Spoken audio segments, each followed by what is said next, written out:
today. Jim, as you know, is the CEO and Executive Director of Metra. In addition to that, he is also the chairman of the Commuter Rail Coalition. And I believe he's also the chairman of the Rail Committee of APTA. So Jim is not only familiar with what is going on at Metra, but also with the national scene. And I want to thank him publicly for taking time to address us, because he has a schedule that you would not believe these days. And without further ado, Jim, please start your presentation. All right, thanks, Norma. I'm going to try to do the share screen thing, so hopefully this works out exactly the way I was trained, right? Outstanding. Are you seeing it? Yes, we are. Well, I appreciate your guys' patience today, and it's so much easier, I think, just to walk in the boardroom and just sit down. But we're still getting through this. We're still getting through the bumps of this virtual world that we're in. So once again, I want to thank Sandhouse Group for the opportunity to speak to the group today and really talk about some of the things on our head. You know, I wish, like I already alluded to, I wish this was in person. I think we're getting back there. But I've thought that time and time again, and I think we'll all continue to look back on the COVID history and see those signs and symptoms of change, and we'll identify them later as like we knew what was going on when it was going on. So in 21 to 22, we're going to continue to be very dynamic. And like I always point out, whatever anybody says today about COVID, they're wrong. You're wrong. I'm wrong. We're all wrong. And as we move forward, we'll continue to figure out what that story looks like. So today's presentation is a glimpse on what we're thinking as we move into the future, what went well in the past, what didn't go so well in the past, and how we're going to continue to adapt. So with that, so what happens when rail operations go from this to this? This is what I call, for a minute there, reality. Well, you have to innovate. You have to begin to start thinking outside the box, and you can't ever let your foot off that pedal. You can't go back to the way things were. I think we've all identified that the way things were are now going to be part of a history book, and the way things are going to be, we're writing that book. We're writing those chapters right now. So this chart, real briefly, on the left-hand side of this chart are tens of thousands of passenger trips. So the top of the chart's 90,000, the bottom of the chart's 10,000, and it represents the average weekday ridership when COVID hit. The reason you don't see the week before COVID hit is because it would have went off the top of the chart. So the top of this chart's 90,000. Our average weekday trips prior to COVID, March of 2020, was 278,000 trips a day. So at our low point, our lowest day, we fell down 97.5%. And our highest day on return so far has roughly been 30% of that 278. So a lot of things happened during COVID. The first thing that happened is everyone didn't know what was going on, and they all fled the system. Our riders fled more than other forms of transportation. And they had the ability to work from home, that new creative landscape that we're in. And then people started coming back. And so what you see at the beginning of the chart there is, you know, everybody's uncertainty, but then we start moving into what's called Recover Illinois. The gray bars indicate weeks that didn't have 5 days in it. So you'll see some of those throughout this chart. But right about here, as people were starting to really try to understand, what does this mean? Can I get back on a train? Is it safe? You know, the big question was in people's heads, was it safe? And I talked about this last year, was we rolled out what's called the Commute with Confidence campaign. So what did that look like? Well, look like a lot of things. It looks like signage that we've never done before. It looked like our conductors on TV. It looked like a new My Metra magazine that came out, talking all about what the coach cleaners do for us. It looked like signage all over the stations you see up there in red. And you also look like billboards. And then eventually we got the media involved, and we had some really good discussions about what we've done and what those coach cleaners have done on a daily basis, how they clean, disinfect, how we sanitize. We've got hand sanitizers on board the train. We've moved in a place where we went to more touchless fare products. And so that was what we did at the time. What was the result of that? Well, You see a dip right after that. So we had commute with confidence, and then you see a dip. And what did that dip represent? Well, that dip really represented us sliding backwards, not because anything Metra did, not because anything Metra couldn't control. It was because of what happened with COVID at the time. And that's what we'll call the first wave of COVID coming back, or coming very strong into this country. That dip you see right in the middle. We actually went from restored Illinois phase 4 into what's called tier 3 mitigation. And so where all those gray lines are in the middle, that represents Thanksgiving and Christmas time and New Year's time and Martin Luther King. And that area really represented when the numbers were peaking at the hospitals, and there was a lot of other activity going on with regard to COVID. Once again, this is not anything Metra can control. We were just monitoring. Well, we started to see a rise, and that rise right after that first wave started giving us signs of hope to start doing more things. So we started putting on a few trains, and then we held what was called the Return to Work Summit. You can see we actually were a little bit less than our summer peak of the year before. Well, how do you really call a peak really being at 12%? But that was what we had going at the time. So we did something called the Return to Work Summit in March of 21, where we met with business leaders, building owners, and we were supported by Northwestern's Dr. Robert Murphy. So this is what that looked like. It looked like an actual in-person event. Think about this now. This is March of 21, and we're saying to everybody, come back on the trains. And the only way you can really say that is by demonstrating it. Come back into the building. So we had people in the building. We also had 1,000 participants virtually, because a lot of business owners, a lot of businesses were sitting there wondering, is it safe to come back? They're hearing from their business partners that they want to come back. And Dr. Robert Murphy there in the bottom corner, he absolutely said, this is exactly what you need. If Metra's doing all this, this is safe. It's safe to return to work. Janice Thomas, our chief of staff there, she quoted at that time, 2.5 million passenger trips were taken on Metra without one contract trace back to the train. Today, that number is over 12 million. So it was a very collaborative meeting. And what were the results of that meeting? Well, we had more riders, and you can see that by the rise, and more people started coming back. Was it an exact result of that meeting? Not exactly. Now, we can't say for certain that the meeting actually brought all those people back, but this is the way we were thinking, and this is the way directions we're heading. So we started seeing that rise, and as we saw the rise, we started seeing that opportunity to do something we always wanted to do, and that was put out some new schedules. And these new schedules came out in July of 21, and those new schedules really took into consideration some things that we've learned from other transit agencies, and more specifically at the time, New York and Boston, where more frequent patterns of service were able to attract riders over the long haul. So as we put out new schedules, we started to see, once again, another bit of a rise right there.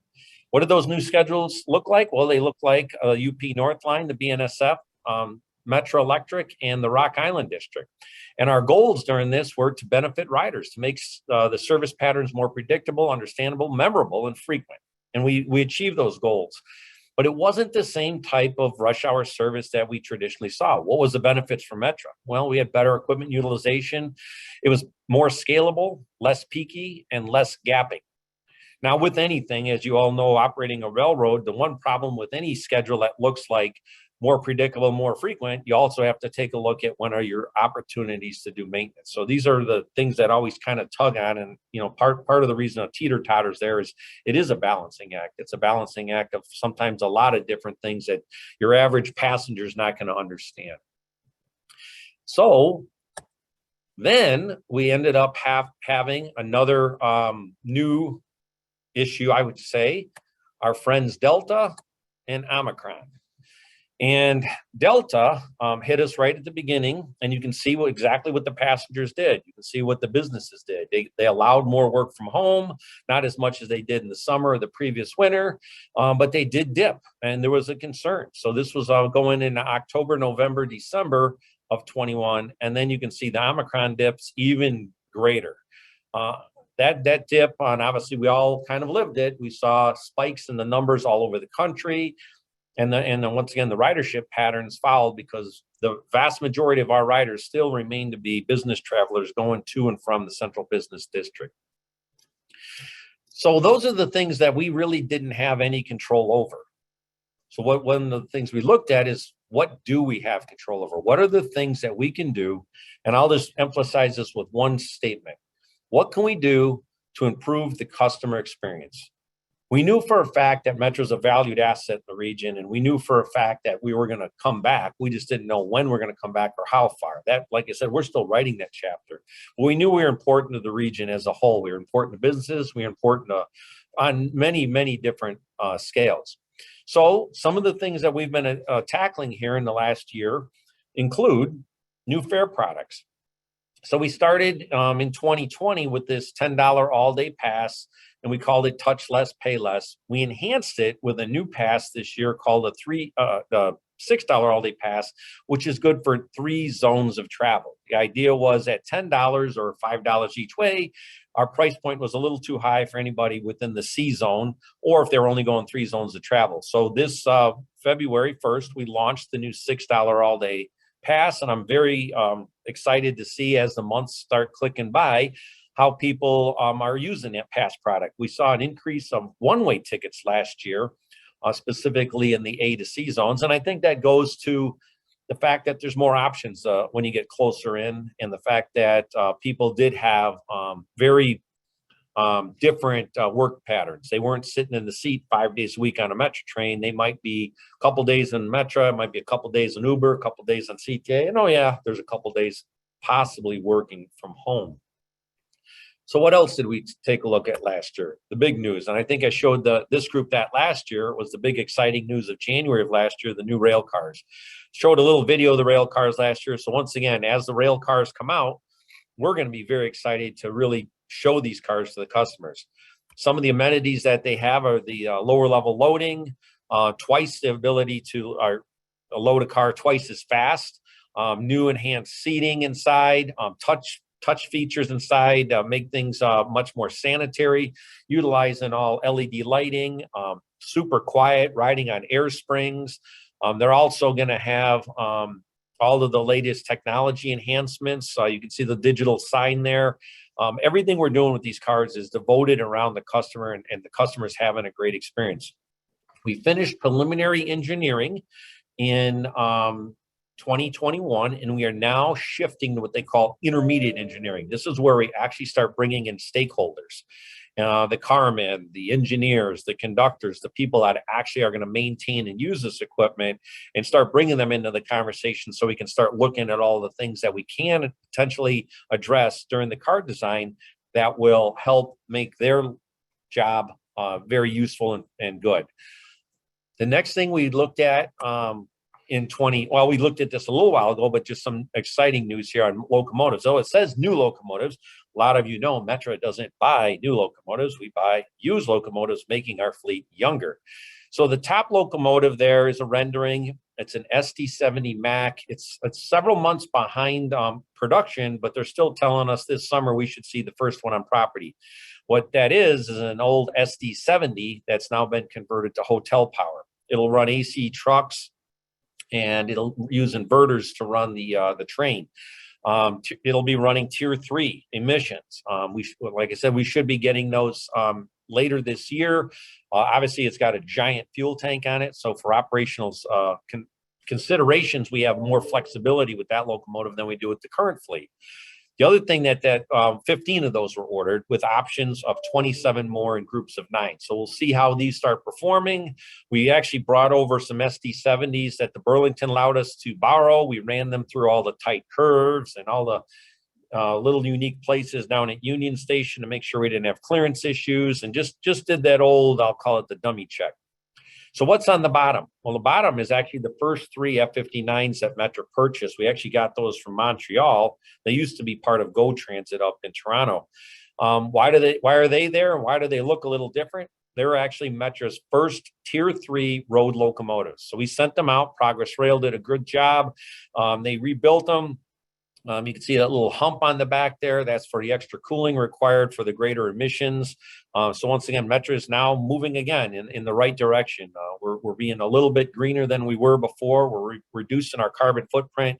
And every time we can fill a train, we're certainly taking a lot of cars off the road. So those 3 are in service, performing well, and we're considering our options with regard to more locomotive enhancements. But speaking of locomotives, This is something that we're moving forward to right now. So at the top of it, that's a rendering. It doesn't exactly exist right now, but we put out an RFP and we're evaluating the RFP right now in-house. The bids are in, and we hope to bring something to the board this summer to convert some of our older F40s by removing the diesel machinery and putting in batteries. So these things would be 100% battery driven. I'm looking forward to piloting them. There's nothing like trying it out, actually putting it on the railroad and operating it. It's, you know, the engineers that design things in the conceptual world and can do enhancements in the computer, that's all fine and dandy. I want to see that sucker work under the snow, under the heat, in the Chicago environment, over those diamonds. That's where we're going to tell what the future of commuter rail looks like.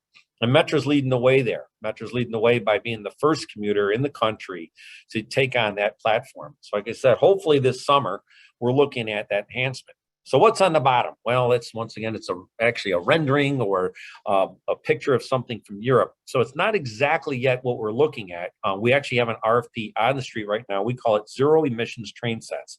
We've elected to go with a battery powered train set. We're open to conversations about hydrogen, but the infrastructure required for initial investment is pretty high.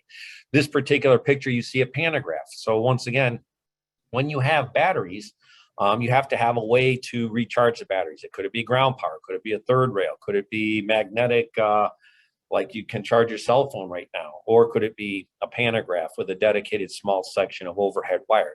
It's a lot of different ways you can recharge the batteries. But the idea is these smaller train sets would be potentially used in certain corridors that are shown on the map there, potentially on the inner part of the Milwaukee West line or up on the Fox Lake sub or the Beverly sub, and maybe even up toward Kenosha. The idea is where you just don't have a lot of passengers and you want to still provide service at a lower operating cost. Here's an option. I mean, I think we've got our minds are wide open right now to the opportunities that exist with regard to running more flexible train sets. These are some of the kind of train sets you normally would see at airports. So that, like I said, the RFP's on the street. Looking forward to seeing when those bids come in later this year. One of the other things we did last year on January 1st, I think I might have talked about it last year with this group, was Fair Transit South Cook. So on January 4th of 2021, we entered into this partnership with Pace and Cook County, Fair Transit South Cook. So the idea was, in the beginning, there's three core elements that Cook County investigated when it regards to transportation for the residents of Cook County, and specifically on the south side. And they looked at the price point, they looked at the frequency of service, and they looked at fare integration. I'm happy to report that two of those we accomplished already. The price point, working with Cook County, subsidizing the back end, we reduced the fares on the Rock Island line and Metro Electric line down to what's called the reduced fare, which is roughly 50% of the traditional fare. It still beats the $10 all-day pass or the $6 all-day pass. The second piece is more enhanced service. And once again, as we rolled out new schedules in July of last year, we met that obligation of enhancing service. There can always be more enhancements, but we enhanced the service. And also you saw by the charts, all the challenges that we had. Not even Fair Transit South Cook can fix a lot of what drives ridership on Metra.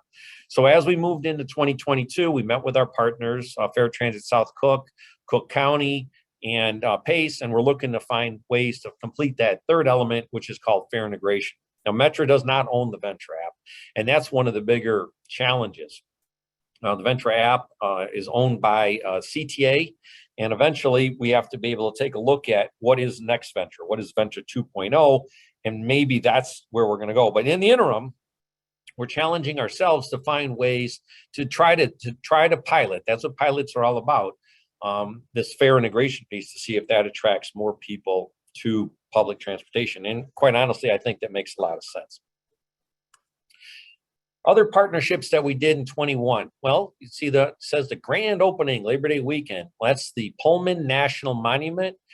We partnered with the historic business card owners, Amtrak, Pullman Foundation, and many elected officials for about a 5-day event, it seemed like, over the Labor Day weekend. It celebrated the grand opening of the National Monument. We had many speakers come out, many different events.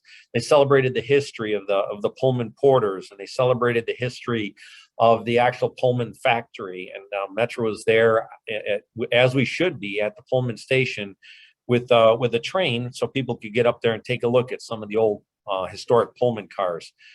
Great event. We're looking forward to staying partnered with the Pullman Foundation and the Pullman National Monument in the years to come. This year, we're going to have some more activities with them. Keep an eye out for it. The other one is Ravinia. So last year, they have a new CEO out at Ravinia. Ravinia is on the UP North line, and they said, we're getting back in person. We're going to have concerts, and we want to partner with Metra. So we came up with a model. The model took some historic ridership numbers, and basically, long story short, we partnered with Ravinia by them paying us in advance rather than us collecting fares on concert day, so that any person buying a Metra ticket would ride free. And so there's that perception, there's that piece. Hey, I'm a Metra rider, and look at what I get for that. And from a Ravinia perspective, it drives more people to use the train. I got to say, for our first year of the program, especially during a COVID year, it seemed like a great program. We saw good results. The compliments that came from passengers, that was outstanding. So we were looking forward to more partnerships in 22 here, and we're looking forward to enhancing the Ravinia program as we move into that season here in 22. Stations, these are the front face. This is where the community meets Metra and where the passenger returns to their community. Peterson Ridge on the right on UP North Line. Last fall, we actually did groundbreaking there, and I'm happy to report all the sheet pilings in, and we're continuing to move forward with that project. Auburn Park, the board passed last year the Auburn Park Station project. This is a massive project. It's 3 stories high. It's at 79th, where the Rock Island crosses. And eventually, phase 2 of this will go to 78th Street as well, opening up access to the neighborhood just to the east of our railroad. You can see by the rendering there on Auburn Park, it's really transformational.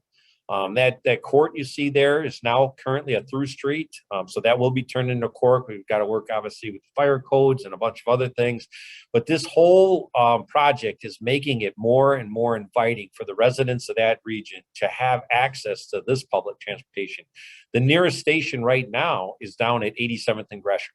So I'm excited to see this project kicked off this spring. I believe they're telling me groundbreaking is going to be in April. Other station projects on the list. 59th Street, that's where the Obama Center is going to be, and we're working hard with the university on that. There is a tremendous amount of historical pieces. We have to go through that. It's not going as fast as I would like, but you have to go through those elements.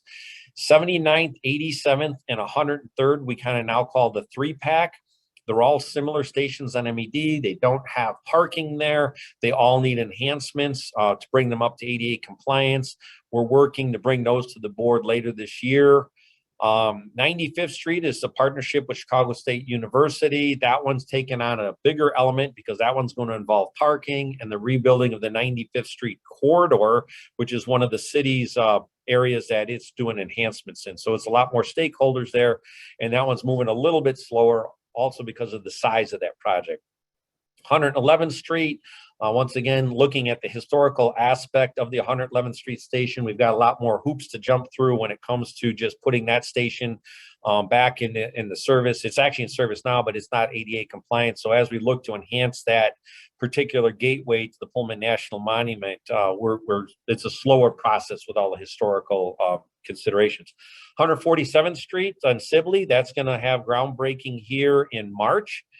Also in March, Blue Island, Vermont Street's going to have groundbreaking.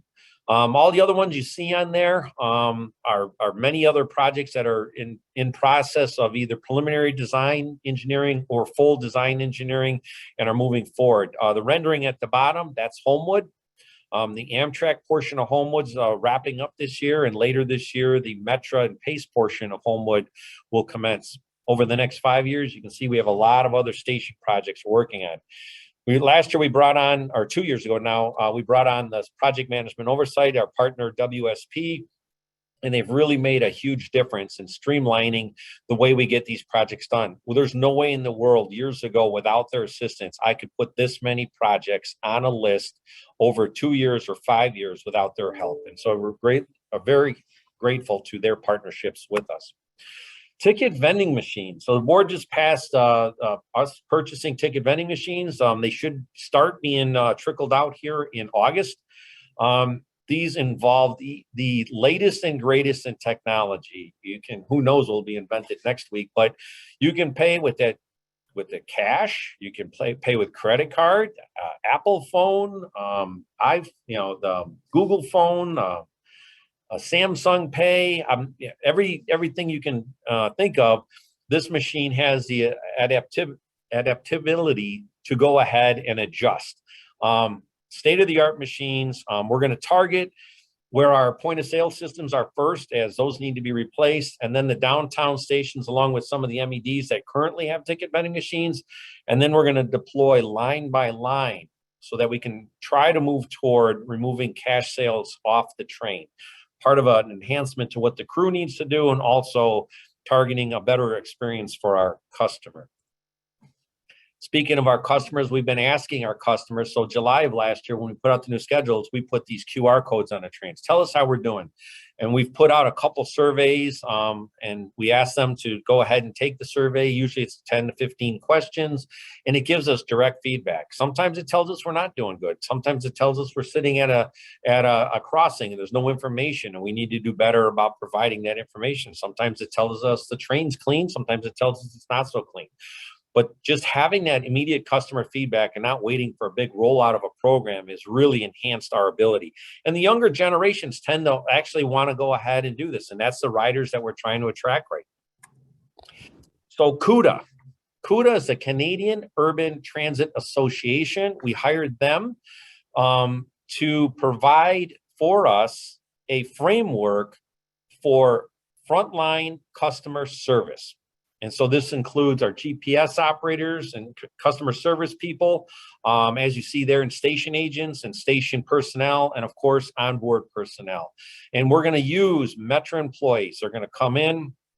CUDA's coming in pretty soon here, and we're going to use Metra employees to make the videos, to enhance the training, to Metra-size everything, so that we're tailoring this training so that it can be a continual, ongoing program, so that every couple of years, frontline personnel are going through this, and it standardizes everything. Just like when you go to, say, a McDonald's, everything's standardized. It's not McDonald's, but once again, we wanted to get a standardized program. We were introduced to CUDA as we did some searches. We actually looked at Southwest Airlines. We actually looked at Disney Corporation, bunch of other ones, but this one came down with high regards. Once again, they are the preferred transit association trainers up in Canada, and they were currently being used by our friends on the BNSF here in Chicago. So we felt there was a great synergy, not too far of a jump from the work that they do, the work that they've already done here in the States. So I'm looking forward to that rolling out later this year. That's already well in progress. And our employees, all the things that we've done to try to really look at our employees and all the things that they have to do. This has been a very challenging time for our employees. We've opened up on MyMetra Facebook. Obviously, we have an intranet, and we celebrate our employees on the internet. They got me to do a bunch of CEO video series where I would speak to employees and about current events. MyMetra Honors program. That's where employees nominate fellow employees for work they've done in 6 different areas. This week, we're doing the MyMetra Honors Grand Winner for 2021. I'm looking forward to that event out at 49th Street. And everything's been about who's the one speaking. So MyMetra My Voice is an employee engagement survey that we've just engaged using the Gallup group, world-class group. So February 1st this year, we put that out to the employees, looking forward to their feedback so we know how we can make their work experience better. And MyMetra is about taking personal responsibility for our riders and for each other. That's our core value. That's what we have to believe in. That's what enhances that customer experience each and every single day. With that, I know I've spoke a lot, but if you have any questions, I certainly look forward to it. And I'm sure this group's not shy from my past experience. Hey, Jim, there are a number of questions coming in, so let me open those up and I'll go through them here. Let's start off with one of our students here at Northwestern. So Max Ing thanks you for the presentation, and he asked if you could share any more about Metra's strategy to boost off-peak connectivity and ridership. Yeah, so connectivity is obviously the one where you want to try to transfer either from Metra to Pace or to CTA.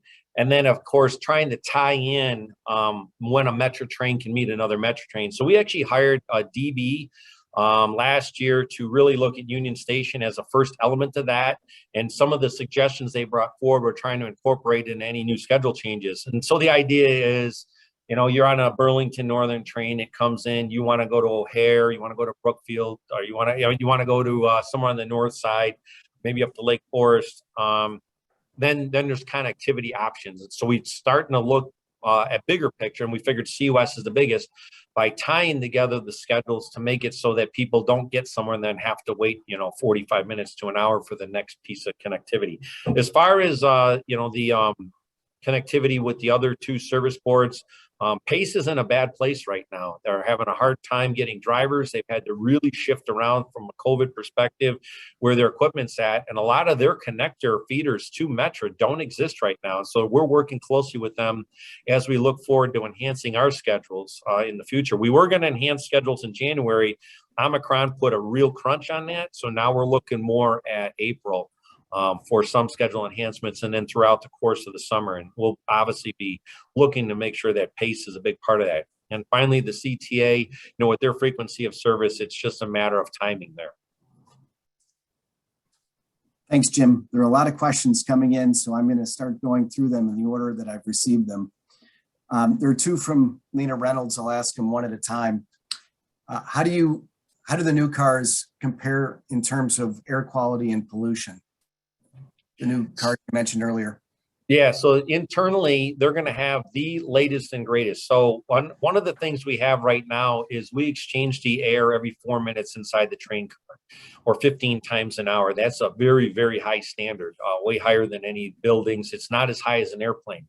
The new cars are going to incorporate whatever the greatest technology is available at the time. So an example of that is something we've done to retrofit 50 of our cars. We've partnered with a company that's going to put UV lighting and ionization into our current air filtration systems. We're going to measure then the particles that it takes out and see if that technology makes the most sense, or if there's even newer technology available for the new cars.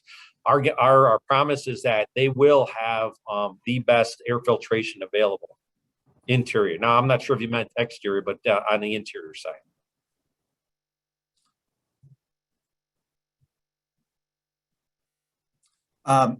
Second one from Lena is, you mentioned bids are in for the green technology RFP. When do you expect to make a decision later this year? When do you expect to start testing something on the rails? Yeah, so the battery locomotive RFP is in.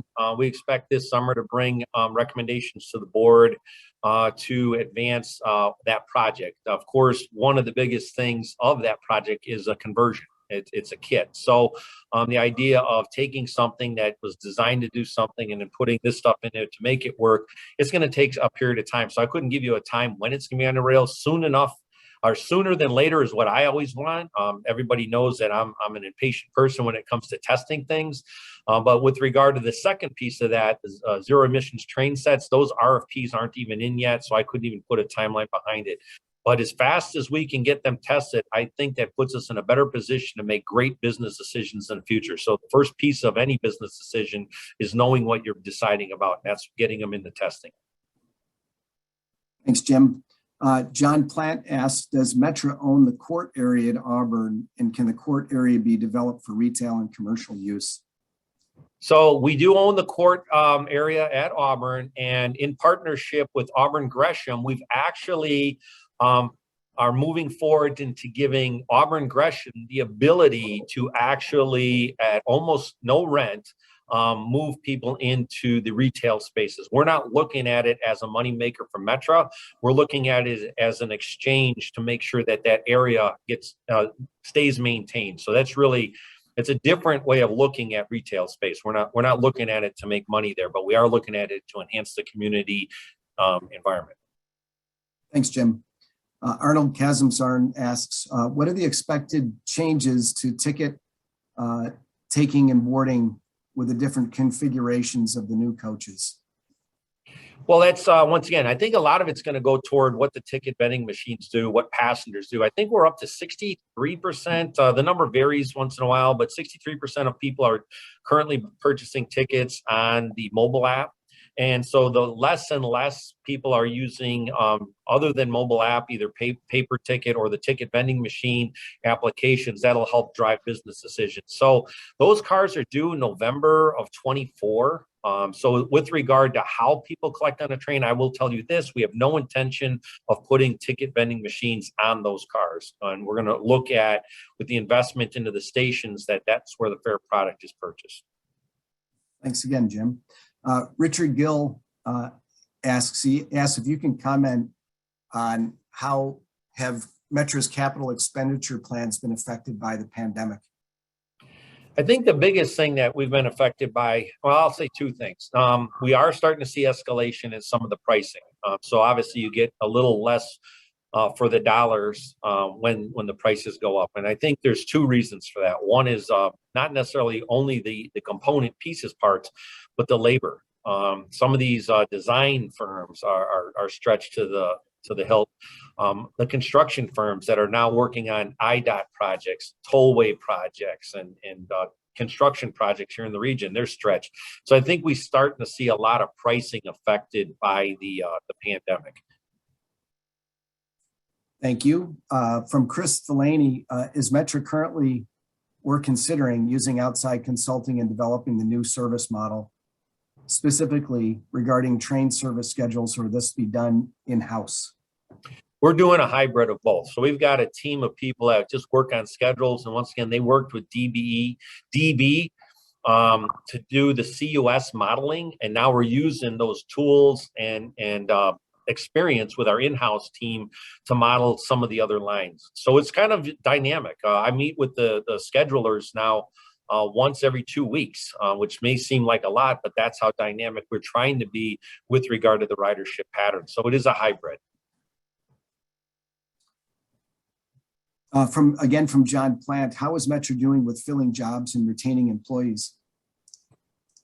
So we have currently 300 open positions. We're currently trying to fill 150 of those active right now.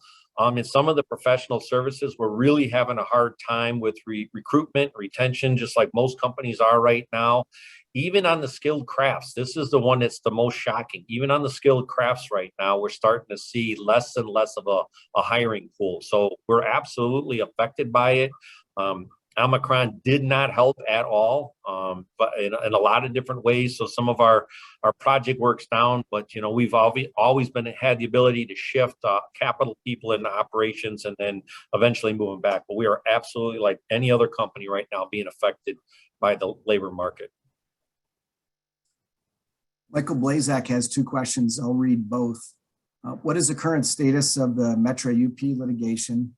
And what is the status of the third track project between West Chicago and Geneva? All right, so the litigation, not to get too into the weeds, but there's two litigations. So both of them right now are in the court's hands. I know on the one, we're waiting a decision from the court of whether or not they would have a reconsideration of their motion of their opinion that they supplied last September. The other case, they're in discovery right now. And so as we sit and wait on the courts, we continue to, in good faith, negotiate with the Union Pacific on the elements of potential transfer of operations to Metra. As far as the third track goes, I get asked this a lot. I should know the answer a lot better. The last I heard was they were still having some problems with final land acquisition. Thank you.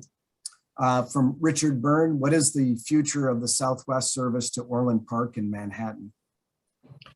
Well, it's there to stay. And I hope everybody understands what the CREATE program is. It's that 70 different projects in the Chicago region that was identified many years ago to enhance operations of rail, both passenger and commuter, and also affecting roadways. One of the big components of the CREATE project is what's going on right now, which is P3 flyover, where CSX at Forest Junction is jumping over Metra and the other railroads down below it. That is actually going out this year for construction. The design's done. CSX is taking lead on it. They're actually adding an additional bay in the bridge to make it triple over there. That's how much they value that. Well, Southwest Service is going to fly underneath it. And the second phase of what is called the 75th Street SIP is going to untangle everything underneath. And Metra is currently designing what's called the P2 project, which is a flyover from about 75th over to 7 on the Southwest Service or the NS and fly over to 74th in the Rock Island Main Line.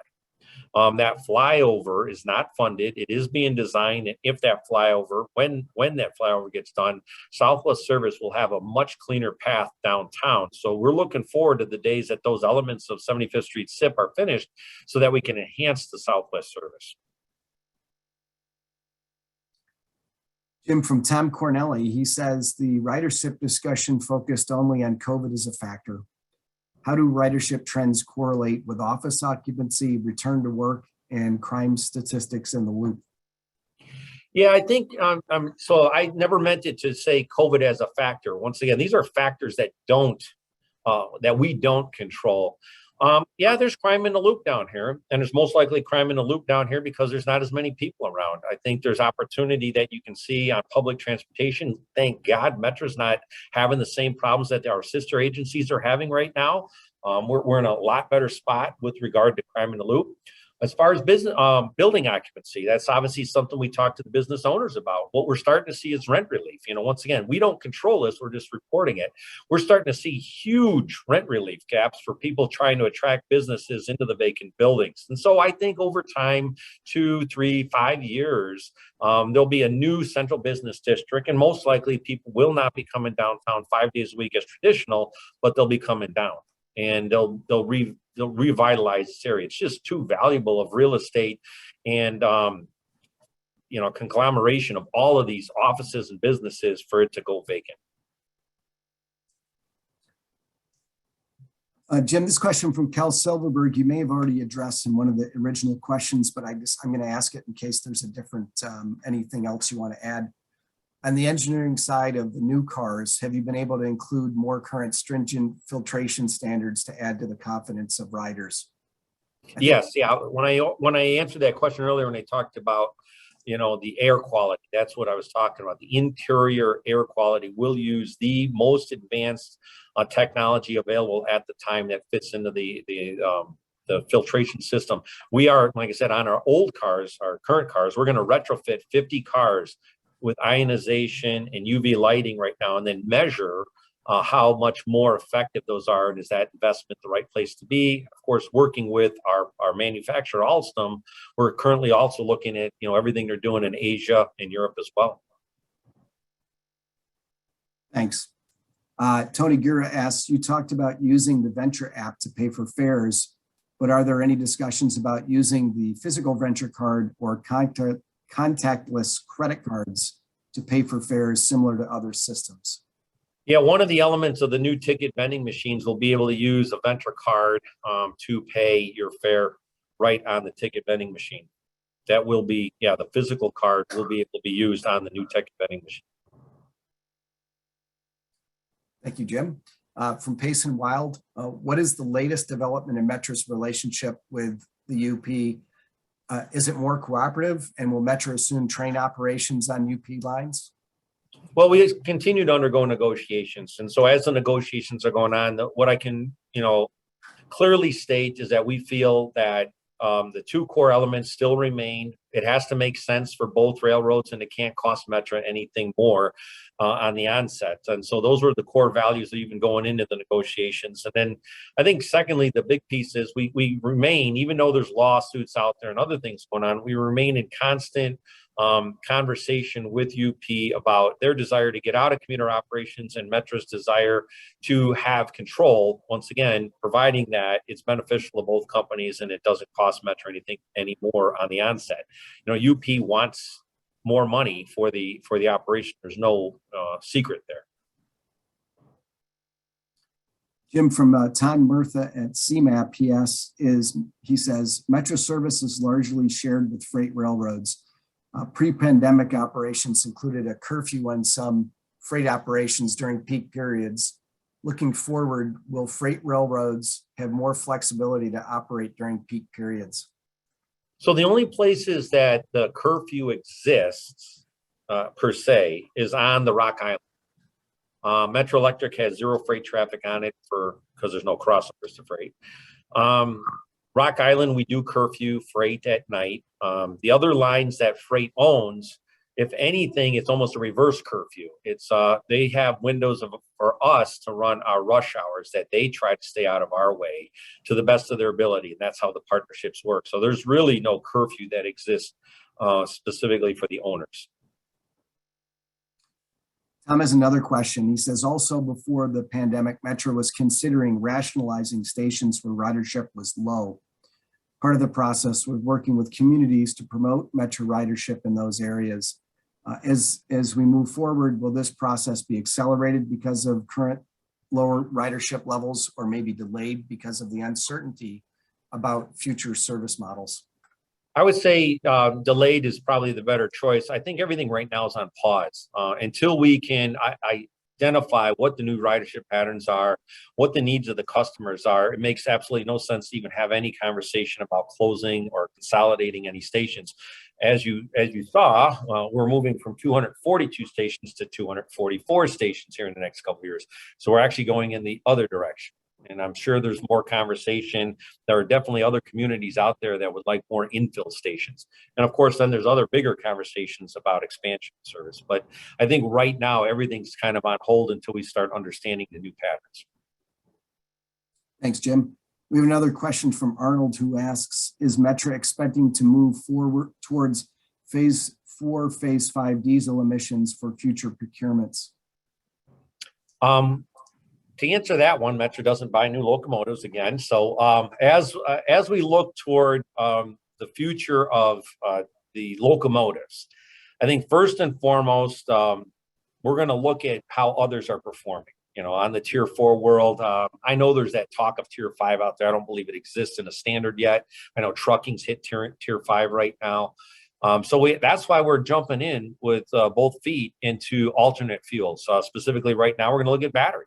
I've done a lot of research on CNG. I've done a lot of research on LNG, and there are other options out there. But as we sit right now, I think what we really want to do is kind of see what some of our sister agencies are doing with regard to the higher emissions locomotive fleets, and also what's going to happen with these batteries. Thanks, Jim. From Marty Schenkler, around the Chicago metro area, where are land use trends helping Metra and transit in general, and where are they hurting? That's a great question. And I think because Metra is over 3,400 square miles and all the stations and communities, it's such a diverse answer.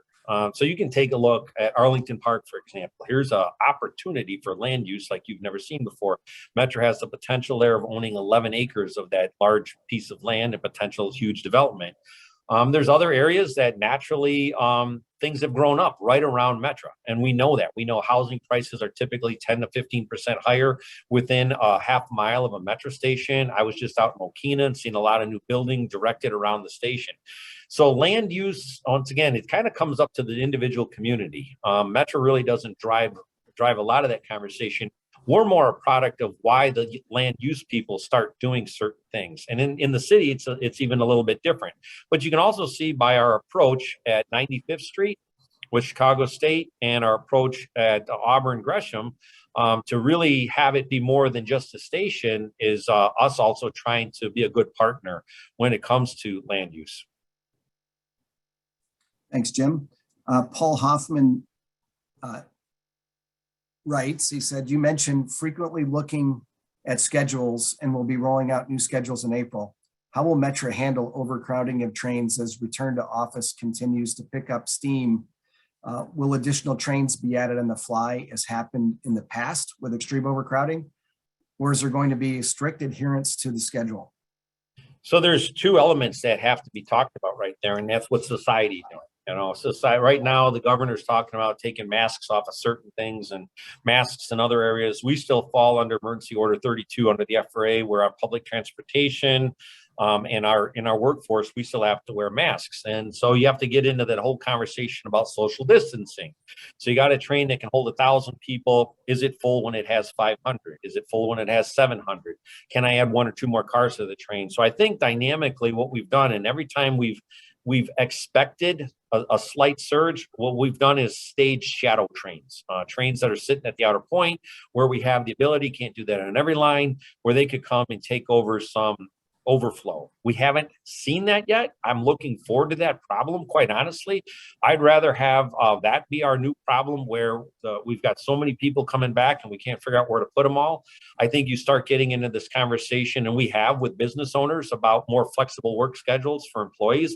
And I think we're also seeing that. We're seeing the results of that, where we're seeing the rush hour is spreading out longer and wider than it ever was before. And so I think when you start taking a look at before COVID and whatever COVID evolves into and what it is right now with regard to ridership patterns, it's all about the number of seats available. And so to say that, you know, we're going to get some big crush load of people all coming back, haven't seen it. If anybody predicts it today, I'm going to guess a year from now, I'm going to tell you you were wrong, just because everything that we've been looking at has been slightly off. And I think that pattern also, without having people here 5 days a week, is really the biggest challenge. If we're selling that seat now to 3 different people over the course of 5 days, and all 3 people want to show up on a Tuesday per se, then you might have a newer problem that exists. Now, once again, if everybody aligns that way, then I think they'll make adjustments to their thing. They might say, oh, it's too crowded, I'm going to go back to my car, or it's too crowded, I'm going to go in later, or it's too crowded, I still want to work from home. So we'll see where that evolves.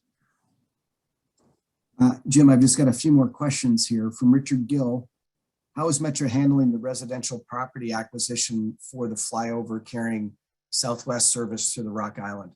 We haven't even begun that process yet. So right now we're in design engineering with a projection of finishing that work later this year. And then as you get to funding that very expensive flyover, that's when you have to get into the land acquisition. So we're not even near that yet. Right now, we're going to be looking for grant opportunities for a lot of different projects, including funding portions of the 75th Street SIP. So I would say that that's several years out, but obviously on our radar, it goes right through a park. Thank you, Jim. Another question from Arnold is he asks, how is Metra adjusting its ridership estimates to account for increased pedestrian and transit access? I think that's kind of back to that onboard survey. I mean, so some of the things we don't know, we really don't know. And so as we have that onboard survey, we're starting to garner a little bit more information of how passengers are using the system. But right now we're down at about 20% of pre-COVID ridership levels, and we just don't see that use yet. I mean, I get the question, I just don't see where that data point comes from. Thank you, Jim. I have 2 more questions. This next one from William Scott is, have there been any change in reverse commute ridership over the past year or so? No, and the biggest problem there is the last mile. So up by Lake County, Abbott, Lake Cook Road transfer, the last mile doesn't exist. Pace doesn't exist up there right now, and the big companies haven't called their employees back yet. So as great as the reverse commute was going prior to March of 2020, it's really been kind of almost dead right now. There's still people moving about, but it's that last mile connection and the employers calling back employees to the office that just hasn't happened yet in droves. And we have conversations with those employers on a continual basis. Thank you. So the final question is an anonymous question, but I'll ask it. It's kind of an open-ended question asking, what new possibilities does federal infrastructure funding open up? Well, that's an awesome question, because we've never seen money available like this. Let's be clear, the appropriations haven't been there for this awesome money yet, but the opportunities are there. I have a folder that sits on my desk. Now I have a once in a month meeting that I sit down and I look at all the NOFOs, the notice of funding opportunity to come out. So far this year, only one's come out. It's the raise grant application. But there's 12 different categories now that Metra can actually say, hey, there's a funding opportunity there. So we're partnering with Cook County on a funding opportunity at 95th Street. We're going to be partnering with Pace and Harvey on a funding opportunity in this first NOFO. We believe in Harvey. And then there's eventually bigger funding opportunities, your infras and some of your more mega projects out there. There's a funding opportunity that was made available by Senator Tammy Duckworth to improve ADA at stations. So you can take a component of the station that's directed toward ADA, and you could potentially apply for a funding opportunity there. So it's incredible. It's just a whole nother spigot of money that's potentially out there. However, it's of course nationwide. So raise grant, just an example, that's the first one that came out this year. Last year, there were 700 applicants, 200 awardees. So very competitive. And that's even before this new money came out in higher dollar values. Thank you, Jim, for your presentation today and your time answering questions. I'd like to hand it over to Norm. Thanks, Brett, and thank you so much, Jim. And I think I've said this before, but Metra is blessed to have Jim as the CEO because he had 6 years in the Navy as an electrician in the nuclear submarine service. He joined the railroad industry as a diesel electrician, and he's worked his way up through the ranks of the mechanical department, becoming the chief mechanical officer before becoming the CEO. So at a time when we are looking at having almost a generation of looking at new equipment in both rolling car coaches and diesel locomotives in particular, and alternate fuel technology, this is right up Jim's power zone. So we are very blessed to have him. And again, Jim, thank you for your time. I'm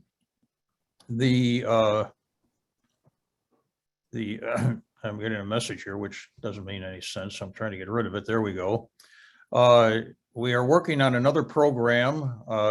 It's going to be someone who's deeply involved in planning for urban transportation, and hope we will have some announcements then. We had over 90 people attend today. That's a very, very good audience out of just a little over 100 who signed up. So that's very good. And look forward to continued announcements and continued programs that we will have. So thank you for joining us, and we'll see you the next time. Oh, Hani, do you want to say something? Just want to say thank you, Jim. That was fascinating, and I'm really pleased to see the agency continuing to build during the lull rather than contracting like so many others have been doing. So, and I think that's the kind of thinking that we need today. Thank you. Thank you, honey. See you the next time, folks. Thank you. Thank you, everyone.